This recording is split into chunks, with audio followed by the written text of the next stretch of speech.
Rosa Méziane, qu'est-ce qu'on va faire avec ces gens ? Avant tout, il faut comprendre que c'est un drame humain. Je crois que personne ne choisit l'exil par facilité. Se déraciner, c'est toujours un choix complexe. C'est quasiment que des hommes. Hein. Oui, et que ces personnes-là, pas que, mais quasiment. Effectivement. Quasiment. Ça vous interpelle pas, ça ? Et donc, non, je sais pas, ça vous interpelle pas ? Enfin, que des hommes fuient la guerre ou la misère, non ?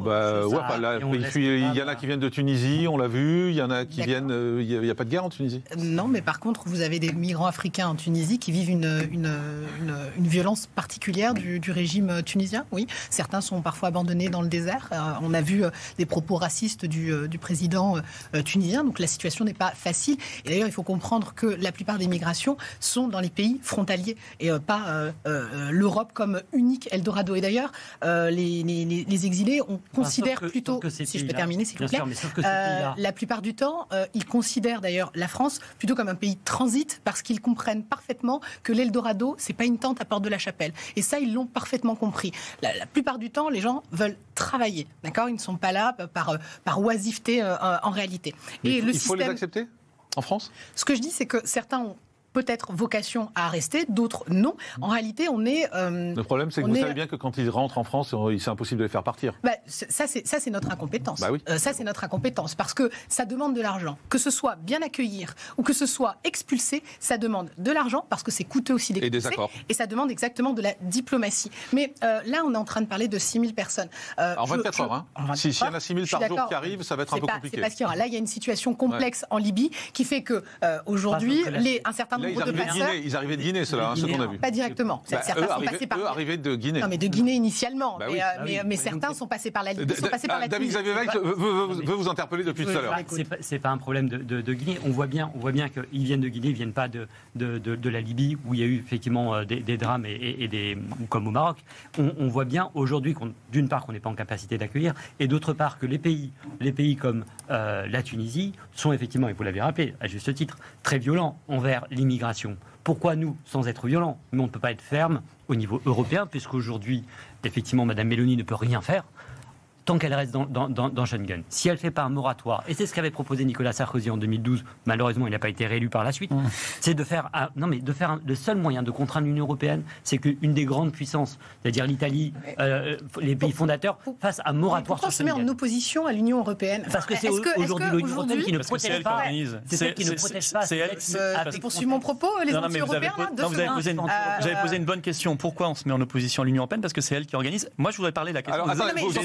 Je voudrais qu'Edouard Rosa Méziane. Je suis très gênée en fait de cette accusation sur les associatifs. C'est la justice, c'est pas moi, c'est la justice italienne. 2000 morts noyés dans la Méditerranée, je crois que c'est pas rien. Et heureusement qu'on a un certain nombre d'associations qui s'en occupent. Et je crois qu'on est parce tous qu'on les y pousse, madame. Parce qu'on les y pousse à y aller. Traumatisés par les images d'enfants qu'on voit mourir en fait sur les rives. Et donc on peut pas juste s'en émouvoir quand on voit une photo passer par-ci par-là. Et de l'autre côté venir accuser les associations. Je ferme cette parenthèse sur. Mais si on ne les poussait pas, il y aurait pas de gens qui se noieraient, madame, si on ne les poussait pas. Je sais que ça vous dérange ce que je dis. Non, pas du tout. C'est juste que chacun a la parole et que moi je prends le temps quand même de vous écouter, même si je suis pas d'accord avec vous. Essayez de débattre. J'ai mis le coup de pied dans la fourmilière. On les pousse à aller sur la Méditerranée. Mais en fait, ce que je suis en train de vous dire, parce que ça enrichit les gens là-bas et ici. Alors on écoute Rosa Méziane. Il y a véritablement au-delà des associatifs un vrai trafic. Et on a un problème avec Frontex. On a expliqué qu'on avait renforcé Frontex et on se demande où est Frontex actuellement. Donc, vous savez, on a créé un marché commun avec l'Europe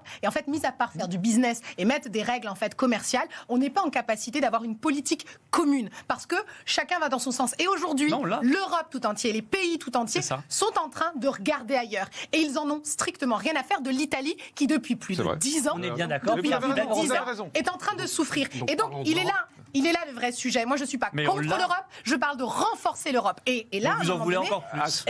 L'Union européenne, il y a une forme de régularisation. À un moment donné, l'Italie ne peut pas tout prendre à son compte. Mais elle ne prend pas tout. La France vous inquiétez pas, elle ne prend pas tout. Beaucoup viennent en France, on l'a dit. Le premier pays, c'est Guinée, puis c'est Côte d'Ivoire, et puis c'est Tunisie. Ça, c'est les chiffres du ministère italien à Lampedusa. La provenance, c'est ça. Donc c'est beaucoup de pays. En Guinée, il y a plusieurs coups d'État. Il existe une politique européenne. Il y a une guerre civile plus ou moins larvée. Des coups d'État, pourquoi ? Parce que la France a abandonné l'Afrique subsaharienne. Pourquoi ? C'est l'impuissance de Macron. Donc on ne peut pas faire comme si il n'y avait pas de souci en Côte d'Ivoire, il n'y avait pas de souci en Guinée. Enfin, il y a un moment donné, il y a quand même des choses qui se passent. Rosa Méziane, aujourd'hui, qu'est-ce qu'on fait en France? Parce qu'on entendait Édouard Dorian-Sipel qui disait, il y a quelques instants, il y a une situation d'urgence et il faut être humain. Je résume ce que vous dites, il faut être humain, il faut les accueillir aujourd'hui. Est-ce que vous êtes d'accord avec ça? Je suis d'accord sur le fait que ce soit l'honneur de la France. Et d'ailleurs, là, on est tous en panique sur 6 000 personnes qui nous viennent d'arriver. 6 000 en 24 heures. Attendez, 6 000 en 24 heures. Et d'ailleurs, c'est 500 000 par hier, on n'était pas à 6 400, mais on était plus aux alentours des 500.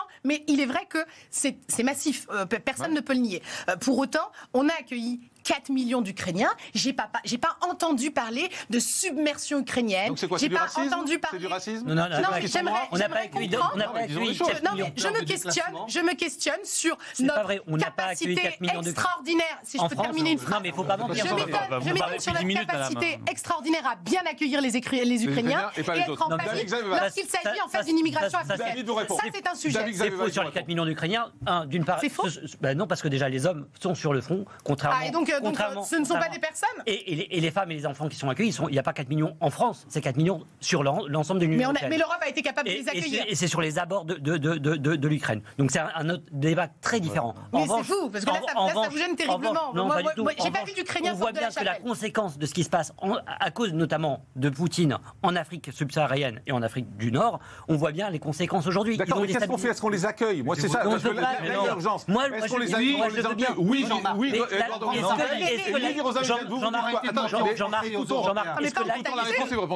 accueillir des gens, est-ce que accueillir des gens, c'est les foutre sur le bord du périphérique dans des temps de quechua en leur jetant des quignons de pain? Et moi j'admire les maires de droite qui ont accueilli des Ukrainiens, et j'appelle les maires de droite également à accueillir des Guinéens ou des Ivoiriens, bien sûr. Mais on en accueille combien? Tous ceux qui se présentent? Non, moi il y a une répartition européenne à faire. Je suis désolée, mais ça va continuer à arriver. On n'est pas les seuls. L'Espagne peut les accueillir, le Danemark peut les accueillir, les Pays-Bas peuvent les accueillir, le Luxembourg peut les accueillir, la Suisse peut les accueillir.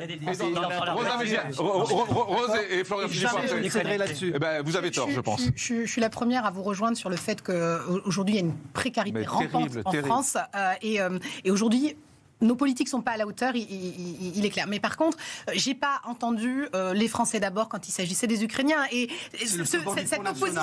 cette opposition d'être humain, je crois qu'il faut faire véritablement attention à ce qu'on est en train de dire. Maintenant, je crois qu'il faut dépasser le on n'accueille pas. On comprend que c'est pas un problème français aujourd'hui. Il y a une responsabilité des dirigeants africains qui aujourd'hui ne sont pas à la hauteur pour proposer une vision dans leur pays. Il y a une problématique des pays et des entreprises aussi françaises qui font strictement n'importe quoi et qui s'enrichissent de manière extraordinaire aussi en Afrique. Donc, c'est-à-dire que ça fait quand même près d'un siècle que l'Afrique n'arrive pas à se relever en ayant des richesses extraordinaires. Donc, il y a des vrais sujets. Il y a un vrai sujet international qu'on ne pose pas. Là, l'urgence, c'est ces gens qui sont en train d'arriver sur. Et qui eux aussi. D'abord les discours dire.